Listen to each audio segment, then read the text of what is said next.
Hello সবাইকে, বেশ অনেকদিন পর তোমাদের সঙ্গে আবার একটা ফ্রাইডে ব্লগ শেয়ার করব। আচ্ছা, তোমাদের সঙ্গে কি এমন কখনো হয়েছে সেজেগুজে বের হয়ে গিয়েছো কিন্তু কোথায় যাবা নিজেও জানো না? এরকমই একটা আগামাথা সারা ভিডিও আজকে দেখতে পাবা তোমরা। পুরো সপ্তাহ জুড়ে ঘরবন্দি জীবন কাটানোর পর শুক্রবার আসলে আমরা আর ঘরে থাকতে পারি না। লাস্ট ফ্রাইডেতে সারাটা দিন ঘুমিয়ে ঘুমিয়ে কাটানোর পর বিকালে আমাদের মনে হয়েছিল এখনই আমাদের বের হইতে হবে। তারপর আমরা রেডি হয়ে বের হয়ে গিয়েছিলাম, কিন্তু কোথায় যাব এটা জানতাম না। শুধু জানতাম আমরা ঢাকাতে যাচ্ছি। বাসার সামনে থেকে রিক্সা নিয়ে স্ট্যান্ডে এসে বাস ধরলাম। বাসে ওঠার পর দুজনে গল্প করতে করতে যাচ্ছিলাম, মাঝে মাঝে ছোট ছোট কিছু ক্লিপ নিচ্ছিলাম। গাড়ি থেকে নামতেই আমাদের 7টা বেজে গেছিল। তারপরে এখানে কিছুক্ষণ ওয়েট করেছিলাম, খেয়েছিলাম একটা টাইগার, যেটা আমার ভীষণ পছন্দ, বাইরে বের হলেই খাওয়া হয়। আমরা যেখানটায় নেমেছিলাম ওইখান থেকে ধানমন্ডি লেক অনেকটা কাছেই ছিল, তো আমরা ঠিক করলাম ধানমন্ডি লেক রবীন্দ্র সরোবর দেখতে যাব। জায়গাটা কিন্তু অনেক বেশি সুন্দর ছিল, কিন্তু রাতের বেলা, যার কারণে আমি একটাও ছবি তুলতে পারিনি। এই বোটগুলাতে পার হাওয়ার 300 টাকা করে যাচ্ছিল। ওইখান থেকে একটু সামনে আগাতেই দেখি কোনো একটা সাংস্কৃতিক অনুষ্ঠান চলছে। যেহেতু অনেক বেশি গরম ছিল,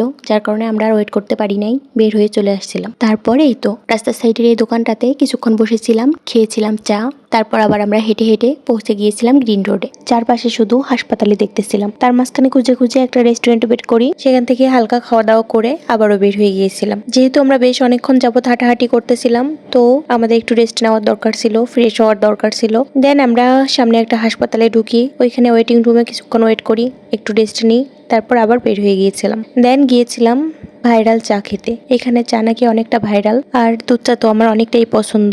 আমি দিনে 4-5 কাপও খাইতে পারি। অলরেডি তখন বেশ অনেকটাই রাত হয়ে গেছিল, এবার আমাদের বাসায় ফিরতে হবে। ওইখান থেকে রিক্সা নিয়ে এসে সাভারের বাস ধরলাম। যেহেতু বেশ অনেকটা সময় ধরে আমরা ঘোরাঘুরি করছি, তারপর আবার ছিল অনেক বেশি গরম, যার কারণে অনেকটাই ক্লান্ত লাগতেছিল। তো একটা ঠান্ডা জল কিনে খেয়ে দিয়েছিলাম একটা ঘুম।